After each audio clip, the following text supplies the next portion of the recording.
Bonjour chers élèves du Collège Bourget. Nous allons avoir une petite vidéo sur la fabrication du baby-foot dans le cadre du projet technologique en sciences de première secondaire. Dans cette vidéo, vous allez pouvoir voir chacune des étapes du document de l'élève ainsi que toutes les étapes de la gamme de fabrication pour obtenir en bout de ligne ce magnifique jeu de baby-foot. Commençons par la gamme de fabrication. La gamme ainsi que le document de l'élève sont disponibles sur le iTunes U du cours. Nous avons en premier une vue d'ensemble de l'ensemble du jeu de baby-foot une fois assemblé. Nous avons aussi la liste des pièces. Notez bien les numéros de pièces correspondent à différentes étapes. Donc, lorsque vous allez être à une étape, regardez les numéros de pièces sont ici. Vous allez donc avoir besoin de ces numéros. Donc, pour l'étape numéro 11, ce que l'on vous demande à l'aide des deux pièces, numéro 1, on vous demande simplement à l'aide du ruban adhésif de relier ces deux morceaux-là ensemble. Vous devriez donc avoir un produit qui ressemble à cela en bout de ligne. Maintenant, pour l'étape numéro 12, vous allez avoir besoin d'un crayon, d'une règle ou d'une équerre, ainsi que d'une gomme à effacer. Comme vous pouvez le constater, on vous demande de couper ça ici à 35 et à 25 cm. Donc, à l'aide de la règle, on peut procéder, installer la règle par-dessus. Faites attention de bien utiliser la bonne graduation ici en centimètres et non celle du système impérial en pouces. Donc, on peut se diriger vers notre première mesure qui sera de 35. Tout simplement, indiquer 35 sur la règle et de là, on va être en mesure de faire une belle ligne à l'aide de notre équerre. Et je vais être en mesure d'ici de venir m'aligner avec mon 35 cm que j'ai pu tracer et de me faire une belle ligne. Et voilà. Par la suite, je dois faire un 25 cm. Je peux repartir du bout ou repartir de ma nouvelle ligne. On doit considérer toutefois que la scie, lorsqu'on va couper, va enlever une partie d'environ 1 mm. Donc, si on part de l'extrémité ici et qu'on s'en vient à 25, le restant de bois qui va être ici, on n'aura pas besoin de considérer la coupe. Donc, on peut procéder de cette façon. Je vais avoir besoin de 25 cm à partir de la nouvelle partie. Et voilà. Et je devrais être vraiment proche de ma première ligne à cet endroit-là. Ainsi, je peux réutiliser mon équerre et venir faire un nouveau trait à cet endroit-là. Et voilà. Toujours pour l'étape 12, une fois que j'ai effectué ma ligne de traçage à 35 cm d'un côté et à 25 cm de l'autre pour la partie B et la partie A, je vais pouvoir indiquer ici les différents endroits où je vais avoir des petits trous à effectuer. Et à cet endroit-là, on va pouvoir faire la zone de marquage pour les buts. Donc, si nous regardons sur notre gamme de fabrication, on nous indique relativement clairement que le premier endroit où on va devoir percer se trouve à 40 mm du bout et à 20 mm du haut. Donc, à l'aide d'une règle, en premier lieu, vous pouvez venir indiquer approximativement où se trouve le 40 mm, donc 4 cm ici. Et pour la profondeur, pour savoir à quelle distance de la hauteur on doit se trouver, vous pouvez, à l'aide de l'équerre, un moment, et voilà, vous pouvez, à l'aide de l'équerre, venir vous positionner à cet endroit-là et venir faire votre trait. Vous savez donc que votre premier trou va se situer à quelque part sur ça, en fait exactement à 20 mm. Vous pouvez utiliser l'équerre directement. Vous voyez ici l'équerre, on peut l'ajuster pour pouvoir la déplacer et l'installer à 20 mm. Vous serez donc en mesure de faire des lignes exactement au bon endroit sur votre bout de bois. Vous savez donc qu'ici, à cet endroit, vous allez pouvoir percer votre premier trou. Donc, je suis à 40 mm du côté et à 20 mm du haut. Le prochain trou va se situer à 54 mm à la droite du premier. Donc, on peut recommencer, reprendre notre règle et s'en aller à 5,4 cm.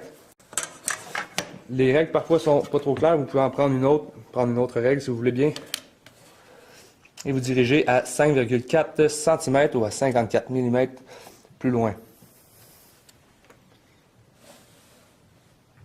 Voilà, j'ai pu faire mon trait à 54 mm. Je peux reprendre mon équerre et je me dirige au bon endroit. Je sais donc qu'ici, très exactement,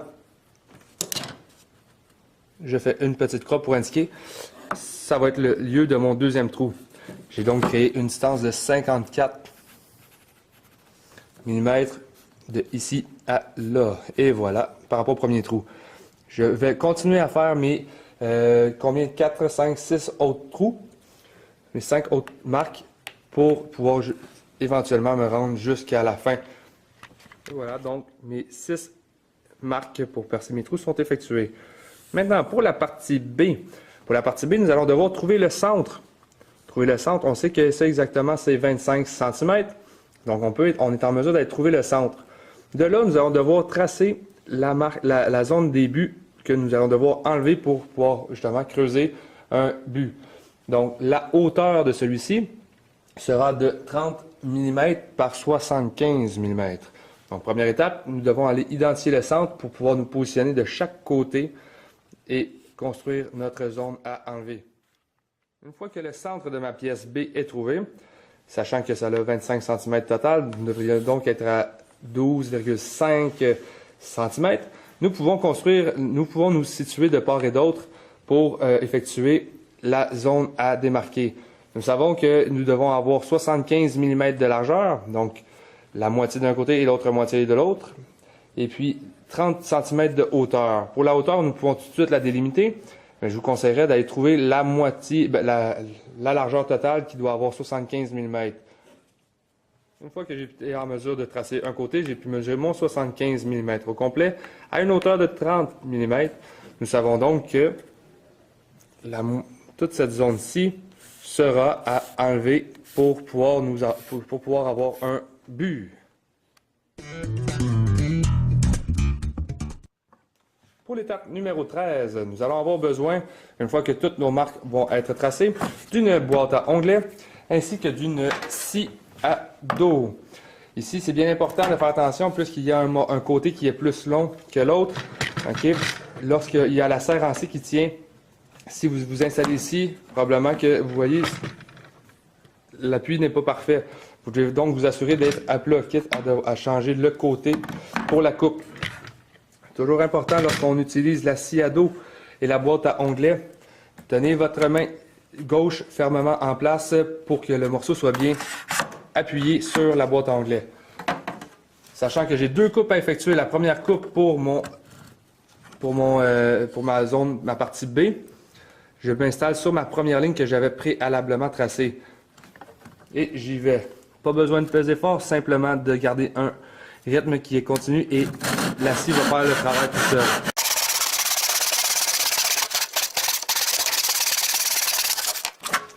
Et voilà. Ma première pièce, ma pièce B, est maintenant coupée. C'est important de considérer le fait que les deux pièces doivent rester assemblées durant toute la durée des prochaines étapes. Maintenant, je peux aller m'installer sur ma prochaine coupe. C'est pas impossible que vous ayez pas grand-chose à couper, je vous jure. Si c'est le cas, regardez si c'est possible de ne pas le couper ou regardez si votre pièce elle est assez longue, mais normalement, ça devrait l'être. Donc, j'ai un petit morceau de rien à couper. Je vais donc procéder.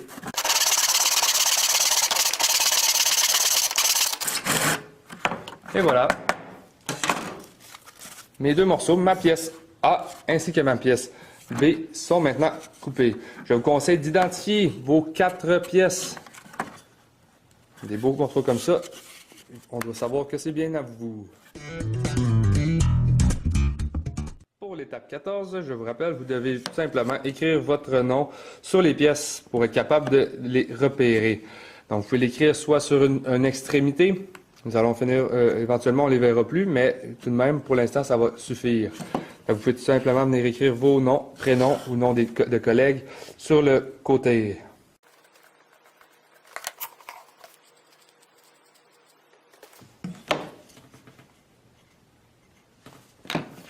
Excellent. Donc, mes pièces sont identifiées au nom du prof. Excellent. On peut passer à l'étape numéro 15. Pour l'étape numéro 15, sur la première perceuse à colonne, vous pouvez venir déposer votre morceau. Nous allons ainsi percer les trous que vous avez préalablement identifiés. Assurez-vous entre chaque perçage qu'il n'y ait pas de brin de scie, comme pour assurer un appui et pour être au bon endroit. Lorsqu'on utilise la perceuse, toujours les mêmes consignes de sécurité. Vous devez rentrer les cordons de vos chandails ou bien simplement vos colliers dans vos chandails. Mesdames, messieurs, c'est applicable, attachez vos cheveux. Et ce n'est pas simplement d'attacher vos cheveux, mais assurez-vous que d'aucune façon vos cheveux puissent s'approcher du forêt de la mèche ici. La mèche, il s'agit d'une mèche 9/32 de pouce, ce qui veut dire un petit peu plus gros qu'un quart, puisque les goujons qui vont servir de manivelle ont exactement un quart. Donc la main droite va faire office d'étau, donc vous allez pouvoir installer votre main, et puis à l'aide de la manivelle sur le côté de la perceuse à colonne qui se trouve à cet endroit-ci, vous allez pouvoir descendre. De plus, assurez-vous que le garde de protection est devant, que votre sarrau est bien mis et que vos lunettes soient bien installées. Donc, cheveux, cordon, collier, lunettes, et c'est parti. En cas de problème, il y a toujours le bouton rouge ici pour la mise en marche et pour l'arrêt qui est important. Donc, vous pouvez en premier lieu vous aligner, vérifier si votre alignement est bon.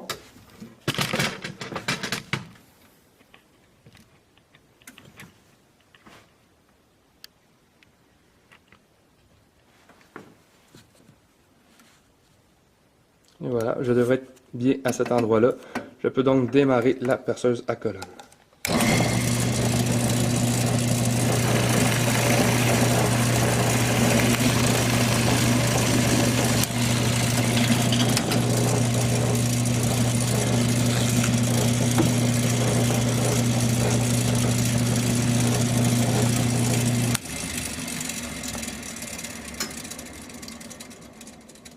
Mon premier trou étant maintenant effectué, je peux aller faire le deuxième, le troisième, le quatrième, le cinquième, le sixième.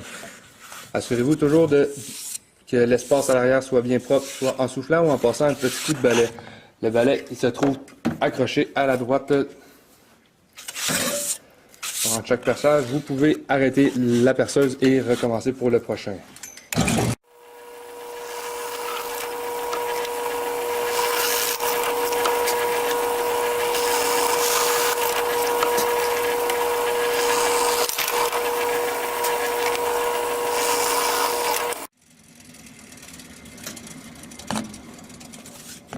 Et voilà, mes 6 trous sont bien percés. Nous sommes maintenant rendus à l'étape numéro 16 où nous devons faire les entailles sur notre partie B. Donc, notre morceau, on va tout simplement l'inverser pour avoir les lignes de coupe devant nous. Et nous allons l'installer dans un étau. Assurez-vous que les lignes de coupe ne touche pas justement au mort de l'étau, sinon vous ne serez pas en mesure d'aller couper assez profondément.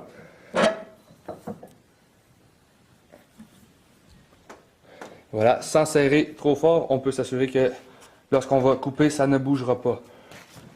Donc, à l'aide d'une scie à dos, donc toujours la même scie qu'on a utilisée tantôt lors de l'utilisation de la boîte à onglets, on va simplement venir s'appuyer ici et descendre tranquillement pour pouvoir effectuer notre coupe. Vous pouvez appuyer votre main ici pour assurer un peu de stabilité. Et c'est parti jusqu'à temps que la scie arrive au bas complètement. Lorsqu'on arrive plus vers la fin, on peut donner des plus petits coups. Aussi, assurez-vous bien que vous n'êtes pas trop en angle de façon à ce que la coupe soit vraiment bien perpendiculaire au morceau. Donc, ici, on peut donner des tout petits coups. Excellent, j'ai atteint ma ligne. C'est parti pour la deuxième.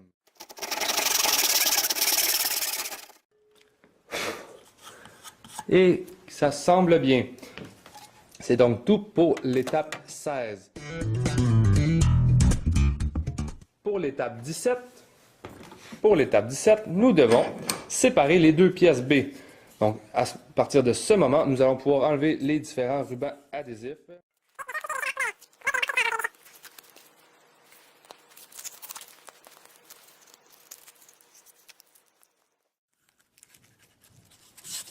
Et voilà, mes deux pièces B sont séparées.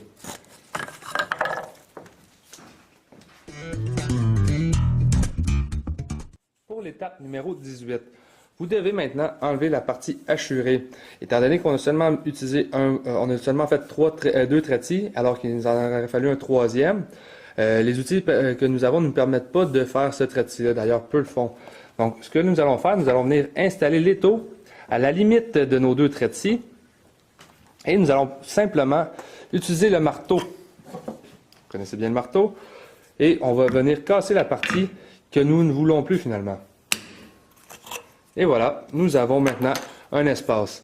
Bien sûr, au niveau de la coupe, il se peut qu'il y ait des petites échardes qui puissent ressortir. C'est pour cette raison qu'à l'étape 31, nous allons devoir adoucir les différentes arêtes, notamment celle-ci, et vous assurer que tout est à votre goût. Donc, vous pouvez procéder aussi avec le deuxième morceau. Étant donné qu'il n'y a pas de ligne sur celui-ci, nous pouvons simplement venir nous disposer à la limite de façon parallèle. Ici, et voilà. Et procéder de la même façon. Et voilà, c'est fait pour l'étape numéro 18. Vous avez donc terminé les premières dizaines. Le fond de votre baby-foot, où il va y avoir les deux gardiens, sont maintenant terminés. Nous sommes maintenant rendus à l'étape numéro 20 et 21.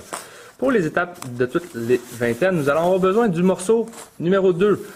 Le morceau numéro 2, nous en avons besoin d'un seul. Et si nous retournons voir dans la liste des pièces, le morceau numéro 2 devra avoir une dimension approximative de 300 mm par 45 mm de largeur et une petite épaisseur de 19 mm. C'est avec ce morceau-là que nous allons être en mesure de fabriquer nos différents joueurs. L'étape numéro 21. Ce que nous vous demandons de faire simplement, c'est de tracer. Alors, pour tracer, vous allez devoir en premier faire une mesure de 25 mm pour faire le haut du corps. Et pour faire le bas du corps, nous allons vous demander de faire une mesure de 15 mm. La mesure manquante ici, vous voyez une petite mesure manquante. Cette mesure est de 5 mm qui va correspondre à la partie déchet de ce morceau. Vous pouvez donc procéder au traçage en premier lieu à l'aide d'une règle. Vous devez tracer en premier le 25 mm.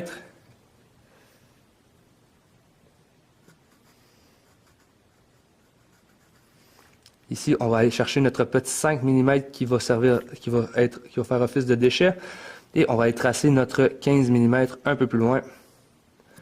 Et voilà. Je suis donc en mesure de venir relier mes la base à la tête de mon joueur.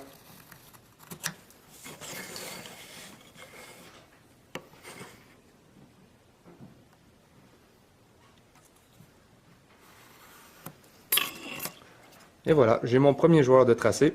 Je n'ai simplement qu'à continuer mes différentes étapes et de tracer mes 10 joueurs. J'ai maintenant fini de tracer mes 10 joueurs. Je vais donc pouvoir aller à l'étape numéro 22. Nous sommes maintenant rendus à l'étape numéro 22. L'étape numéro 22 consiste à couper les différents morceaux, les différents joueurs sur la scie à ruban.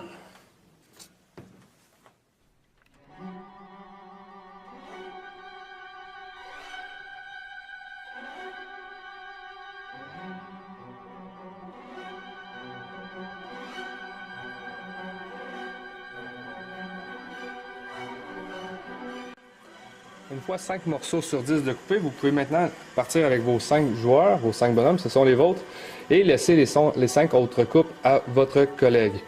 Bien important ici de garder la partie la plus longue pour la fin, puisque celle-ci vous permet d'avoir une certaine préhension.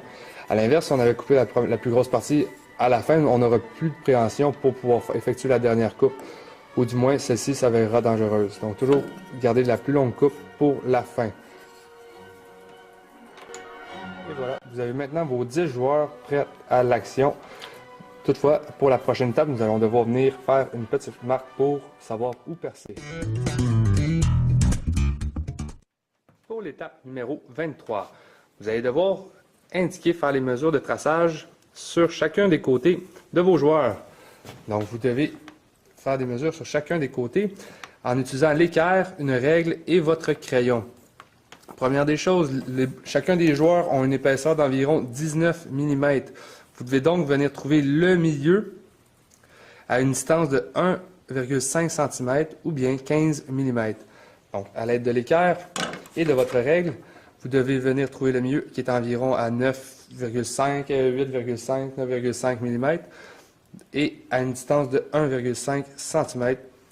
Et à cette distance-ci, vous allez pouvoir indiquer l'endroit où vous allez devoir percer votre bonhomme. Ainsi, vous devez effectuer le perçage sur la petite croix ici pour chacun de vos joueurs. Donc, vous devez identifier vos 10 sites de perçage pour passer à l'étape suivante. Maintenant, nos 10 joueurs sont identifiés. Nous allons donc pouvoir aller à l'étape de la perceuse qui est la 24.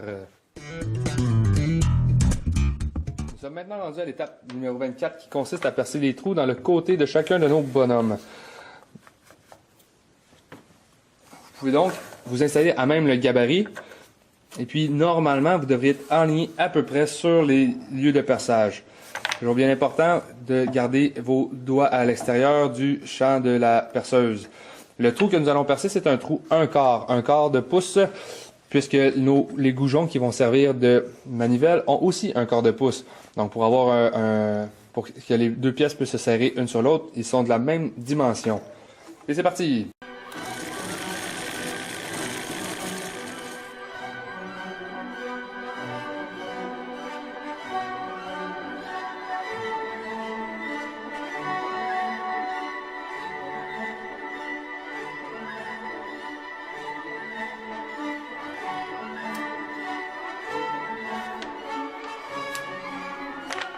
Nous avons donc nos 10 pièces bien percées.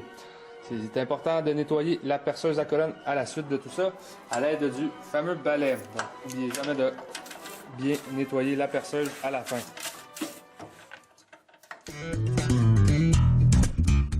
Nous sommes maintenant rendus à l'étape 25. L'étape 25 consiste à couper les goujons à une longueur de 43 cm.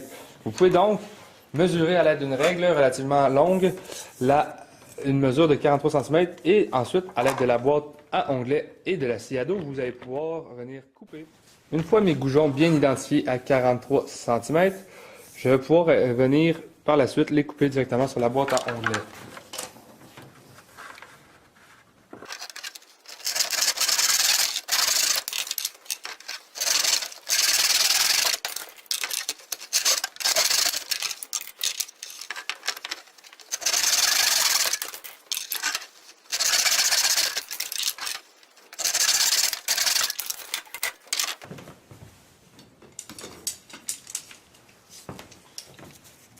J'ai maintenant mes 6 goujons de couper à la même longueur. Nous sommes maintenant rendus à l'étape des trentaines. Donc à l'étape 31, on vous demande simplement de sabler les coins des différents morceaux. Vous pouvez utiliser dès lors un papier sablé ainsi qu'un bloc à poncer et vous assurer qu'il n'y a pas d'espace pour avoir des échardes. Simplement vous assurer que chacune des arêtes sont pas tranchantes pour éviter les échardes. Assurez-vous, cette étape, vous pouvez la faire à tout moment durant le processus, même à chaque pièce, ça peut être une bonne idée de le faire. Donc assurez-vous qu'il n'y ait pas de morceaux qui dépassent, de façon à ce que les coins, les arêtes soient tous adoucis. Ainsi, on voit le morceau déjà, avec quelques coups à peine, se retrouve relativement lisse.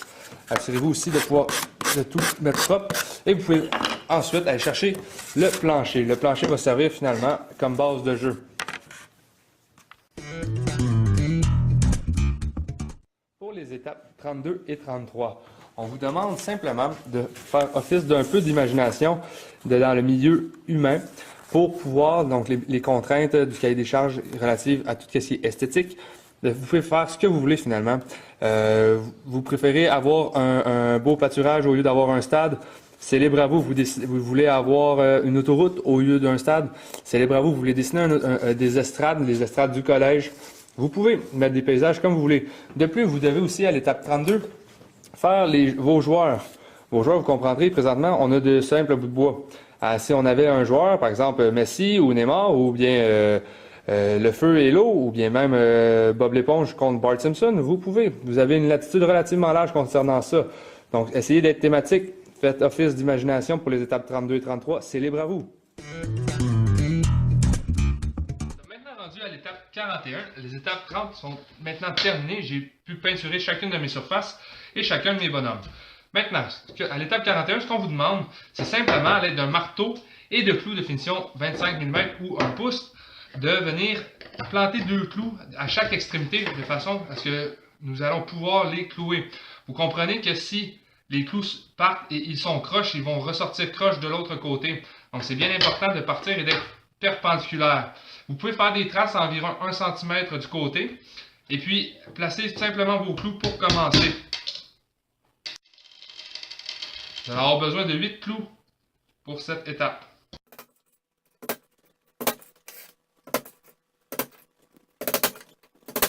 Et voilà, l'étape 41 est maintenant terminée. Je vais pouvoir aller à l'étape 42 et assembler chacun des côtés de mon stade. Que mes clous sont installés de l'étape 41, je vais pouvoir passer à l'étape 42. Vous allez avoir besoin d'un étau, de la colle, les clous sont déjà préinstallés et du marteau. Donc dans l'étau, vous allez utiliser la zone de but et puis vous allez vous positionner. Mon étau est un peu sale, c'est pour ça que j'ai mis un papier. Et voilà, je vais pouvoir venir l'attacher. Excellent. Donc, je vais disposer un petit peu de colle seulement. OK? Il n'en faut vraiment pas beaucoup. Et voilà. Donc, lorsqu'on va venir positionner, c'est important de ne pas l'installer à l'envers. Les joueurs et les goujons vont être positionnés comme ça ici. Donc, cette partie-là se trouve à être vers le ciel et cette partie-là se trouve à être vers le terrain. Donc, considérez ça lors de l'installation. Maintenant, pour venir me positionner, ça va être important de venir manier de chaque côté, d'appuyer et de venir planter mes clous en s'assurant d'être vis-à-vis. Excellent. Maintenant, mes 2 clous sont installés. On voit qu'il y a un petit peu d'excédent de colle qui est parti de chaque côté. Ce que je vais devoir faire, c'est simplement venir l'éponger avec un papier blanc. Et la colle va durcir, ça prend environ une trentaine de minutes avant que la colle soit complètement durcie. Donc on voit pas la colle nulle part. Et puis elle est pourtant bien là. Je peux procéder avec chacun de mes autres morceaux.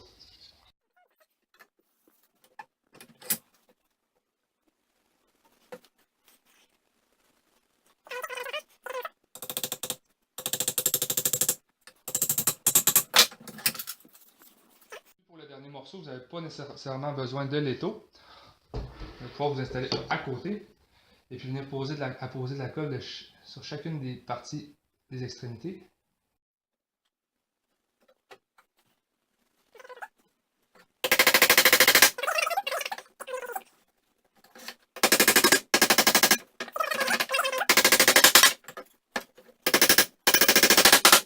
J'ai donc à enlever l'excédent de colle de mes connexions, m'assurer que je suis bien cloué. Et puis voilà. Mes cadres sont maintenant assemblés. Étape 43, nous allons assembler le fond de façon à avoir notre surface de jeu complète. Nous allons donc tourner le tout de côté pour avoir les ouvertures de but ici et là.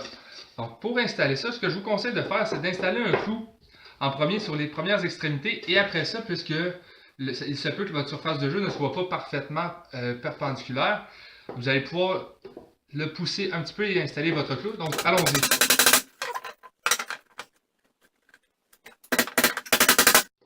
Excellent. Pour la partie, on voit que c'est un peu croche, donc je vais pouvoir travailler mon cadre pour qu'il devienne perpendiculaire.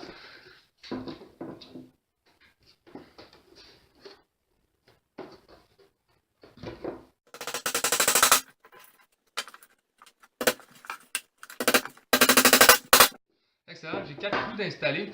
Je vais donc pouvoir venir en positionner dans le centre de chacune de mes longueurs.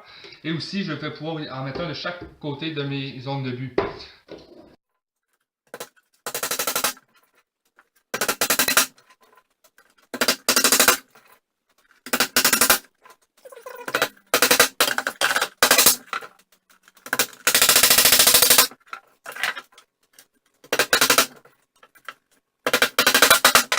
Mes clous sont tous installés. Je peux donc venir voir. Assurez-vous ici qu'il n'y a pas de clou qui dépasse. Si vous avez cloué croche, il se peut que les clous soient sortis. Entre chaque clou, vous pouvez vous assurer que tout est beau ou bien simplement vérifier à la fin. S'il y a un problème, vous pouvez l'enlever et le réinstaller comme du monde. Voilà, c'est tout pour l'étape numéro 43. 44, la dernière étape. Vous allez avoir besoin de vos 6 goujons et de tous vos joueurs. Pour la disposition, on va avoir un gardien de but, 2 défenseurs et 2 attaquants. Alors que pour l'équipe adverse, ça va être symétriquement la même chose. Un gardien de but, 2 défenseurs et 2 attaquants. Pour les distances, vous comprendrez que le gardien doit se situer en plein milieu du goujon.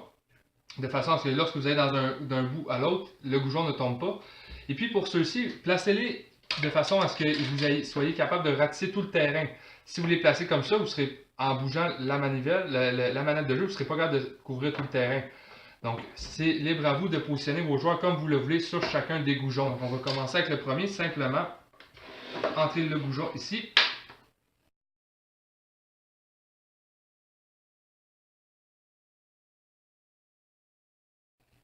Maintenant, nos premiers joueurs sont installés.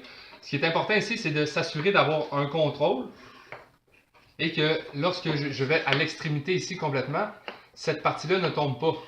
C'est sûr, avec le gardien, ça va être un peu plus difficile puisqu'il y a seulement un joueur. Si vous avez des améliorations et vous voulez vous disposer d'un système pour empêcher le gardien de tomber, ça pourrait faire partie des améliorations à votre projet.